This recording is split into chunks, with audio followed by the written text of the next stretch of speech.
नमस्कार, नमो नारायण।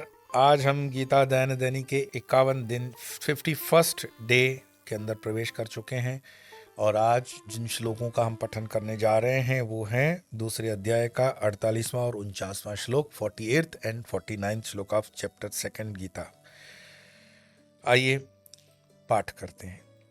योगस्थः कुरु कर्माणि संगम त्यक्त्वा धनंजय सिद्ध्य सिद्ध्योः समो भूत्वा समत्वं योग उच्यते। दूरेण यवरं कर्म बुद्धिर्योगात् धनंजय बुद्धो शरणमन्विच्छ कृपणा फलहेतव। भगवान श्री कृष्ण अर्जुन को कहते हैं, हे धनंजय, तू आसक्ति को त्याग कर तथा सिद्धि और असिद्धि में समबुद्धि वाला होकर योग में स्थित हुआ। कर्तव्य कर्मों को कर, समत्व ही योग कहलाता है। इस बुद्धि योग या कर्म योग से सकाम कर्म अत्यंत तुच्छ है। अतः धनंजय, तू बुद्धि यानी अध्यात्म बुद्धि में ही शरण को पाने की इच्छा कर, क्योंकि फल के हेतु बनने वाले अत्यंत दीन है। कल हमने देखा, कल के श्लोक को हम जब पठन कर रहे थे, कर्मण्येवाधिकारस्तेषु मा फलेषु कदाचन वाला श्लोक, कि कर्म में हमारा अधिकार है, कर्म के फल में हमारा अधिकार नहीं है।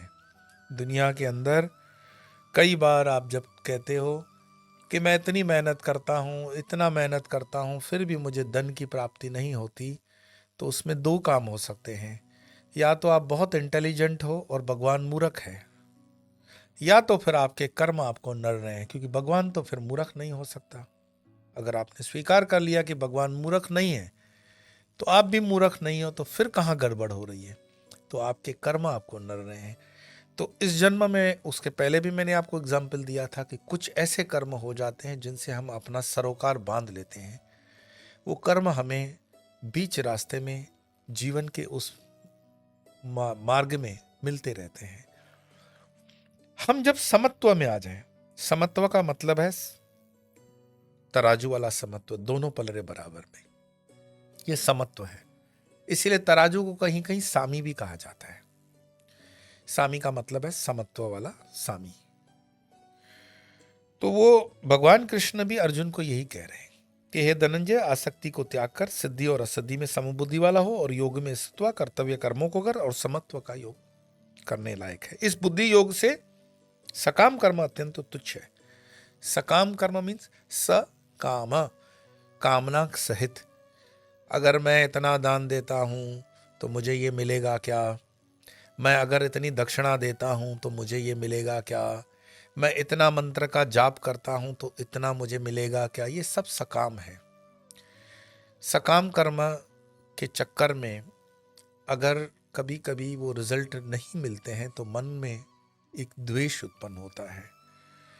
भगवान श्री कृष्ण बारंबार अर्जुन को कहते हैं कि तू बुद्धि अर्थात अध्यात्म बुद्धि की शरण में पाने की इच्छा कर। अब अध्यात्म बुद्धि क्या होती है? अध्यात्म बुद्धि होती है जहां समत्व आ गया, सुख और दुख में, शीत और उष्ण में, हार और जीत में। वो कहते हैं ना, शकली तुम्हारी इच्छा मा इच्छा मई तारा तुम्ही, तुम्हार कर्म तुम्ही करो मा लोके बोले करे अमी। जो कुछ हो रहा है वो परमात्मा की इच्छा से हो रहा है। ये बोलने के लिए बोलना और ये बोलते हुए इसको मानना और फिर ये बोलते हुए इसको जानना, ये तीनों में अंतर है। एक तो बोलते हुए सिर्फ बोलना कि भगवान पत्ता भी उसके मर्जी के बिना नहीं हिलता। अभी थोड़ी देर के अंदर आपका निकलते हुए बाहर शू का एक जुराब कहीं खो जाए तो देखो कहाँ गाली गलौज हो जाती है सर्वेंट्स पर। अभी तो बोल के आए थे जो भी होता है भगवान की मर्जी के बिना पत्ता नहीं हिलता। एक जुराब क्या हिल गया कि पूरे के पूरे हिल गए? तो माना बोलने में आसान था। अब इसको बोला कि पत्ता भी उसकी मर्जी के बिना नहीं हिलता, इसको मानना है आपको। लेकिन मानने से भी काम नहीं चलेगा।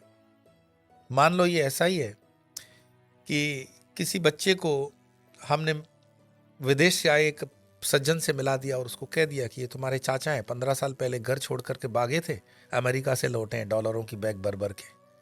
तो मान लेगा ये मेरा चाचा है डॉलरों की लालच में, लेकिन जानता नहीं अभी भी, इसको मानता है। लेकिन जानना कैसे होगा? जब आत्मीयता होगी। आत्मीयता ये होगी कि भाई बचपन में आप मेरे चाचा कान पकड़ते थे, आप वही वाले हैं ना, शक्ल बदल गई है। या जानने में और होगा कि मैं जब खाता था और मेरे प्लेट के अंदर जब चपाती रखती थी मेरी माँ या मेरी दादी, तो आप उसको ले जाते थे। उन कुछ संदर्भों से मानना नहीं, जानना होता है। जीवन के अंदर परमात्मा को भी हम मानते हैं, जानते नहीं है। और मानना भी बहुत अच्छी बात है, जानना तो उससे अच्छा है, लेकिन हम बकवास ज्यादा करते हैं कि पत्ता भी हिलता है तो उसकी मर्जी के बिना नहीं हिलता। ये बोलने में बड़ा सुंदर है, लेकिन मानते नहीं है ऐसा, जानते भी नहीं है ऐसा। जिस दिन ये जान गए कि पत्ता भी उसके मर्जी से हिलता है, फिर शिकायत बंद हो जाती है कि मुझे नौकरी नहीं है, मेरा पैसा नहीं है, मेरा हेल्थ नहीं है, मेरा वेल्थ नहीं है, मेरा ये नहीं है। मेरे पास कमेंट्स में आते हैं कि पत्नी नहीं, पत्नी घर छोड़ के चली गई, किसी का पति छोड़ के चला गया, किसी को संतान नहीं है। तुम जब मान रहे हो कि सब कुछ परमात्मा के हिसाब से होता है, तो फिर ये परमात्मा की शरण में जाना चाहिए। तो हम परमात्मा को भी अपने फ्रेम में, अपने ही नजरिए से, अपने चश्मे से देखना चाहते हैं। हमारा परमात्मा भी उतना ही सीमित है जितनी हमारी दृष्टि सीमित है। लेकिन परमात्मा सीमित नहीं है, परमात्मा अनंत है, हमारी दृष्टि सीमित कर दी हमने। इसीलिए भगवान कृष्ण कहते हैं, योगस्थ कुरु कर्माणि संगम त्यक्त्वा धनंजय। हे धनंजय, आसक्ति को त्याग कर सिद्धि और असिद्धि में सम बुद्धि वाला होकर योग में स्थित हुआ। योग, वैसे योग शब्द का जो अर्थ है, 99% लोगों को पूछा जाए योग शब्द का अर्थ, तो उसको वही बंदर छाप आसन ही याद आ जाएंगे, सूर्य नमस्कार। वो योग का, अष्टांग योग का एक प्रकार है, वो योग नहीं है। वो अष्टांग योग का एक योग है, पूर्ण योग नहीं है।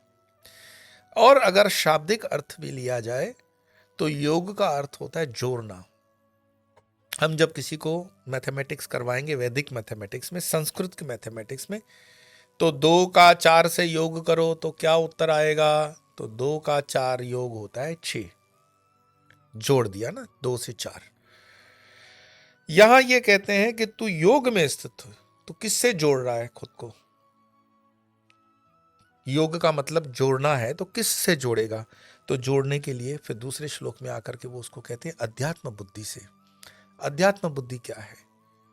जो निष्पक्ष है, निरपेक्ष है, जो पार्शल नहीं है, जो किसी के द्वारा इन्फ्लुएंस्ड नहीं है, जो आपके गहराइयों से, अनुभवों से आप डेवलप करते हो, जो आपकी है, जो निजता है आपकी।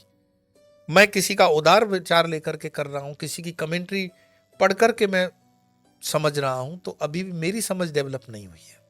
हाँ, थोड़ा बहुत प्रारंभ करने के लिए ठीक है, लेकिन धीरे धीरे मुझे अपनी समझ को बढ़ाना पड़ेगा। योगस्थ कुरु कर्माणि संगम त्यक्त्वा धनंजय सिद्ध सिद्धियो समो भूत्वा समतम योग उच्यते दूरेण यवरम कर्म बुद्धि योगा धनंजय बुद्धो शरणम अन्विच्छ कृपणा फलहितव।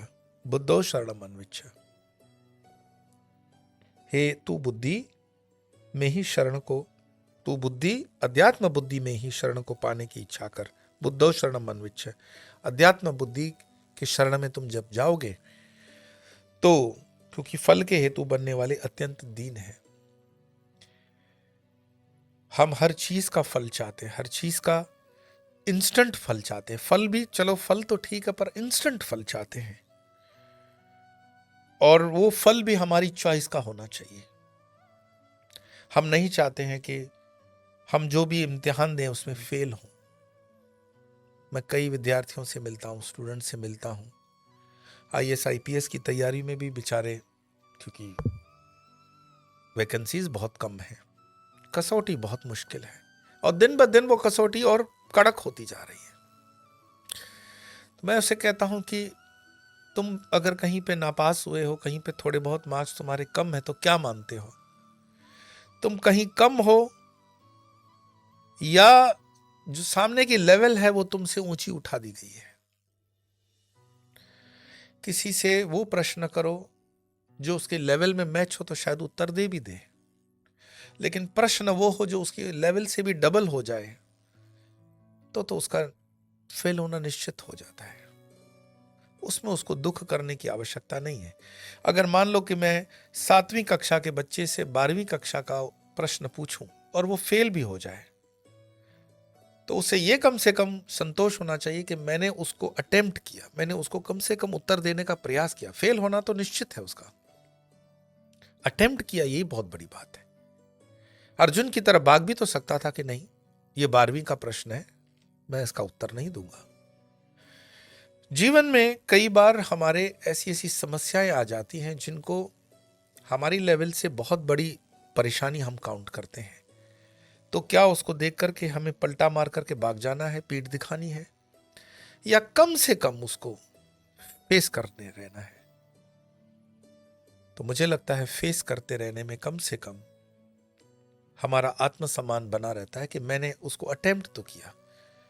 अगर किसी को डॉक्टर ये बता दें, हालांकि बताते तो नहीं है इस तरह से कि तुम्हारे पास अब मात्र 15 दिन बचे, तुम कैंसर के पेशेंट हो, मरोगे।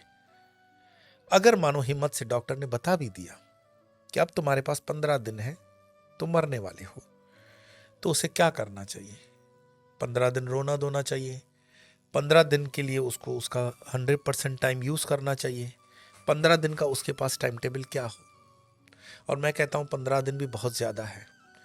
हमारा कल सुबह का जो दिन है वो हो ना हो, अगर वो तैयारी के साथ हम जीवन जिए तो जीवन में कोई मुश्किल है ही नहीं, और सब कुछ स्पष्ट हो जाए, सब कुछ आध्यात्मिक हो जाए। यही आध्यात्मिक बुद्धि है, be in this present moment, वर्तमान में रहो। तो आइए इन 2 श्लोकों का पाठ करते हैं। योगस्थ कुरु कर्माणि संगम त्यक्त्वा धनंजय, सिद्ध सिद्ध्यो समो भूत्वा समत्वं योग उच्यते, दूरेण यवरं कर्म बुद्धि योगा धनंजय, बुद्धो शरणमन्विच्छ कृपणा फल हेतव। आज इतना ही, कल फिर मिलेंगे, तब तक के लिए नमो नारायण।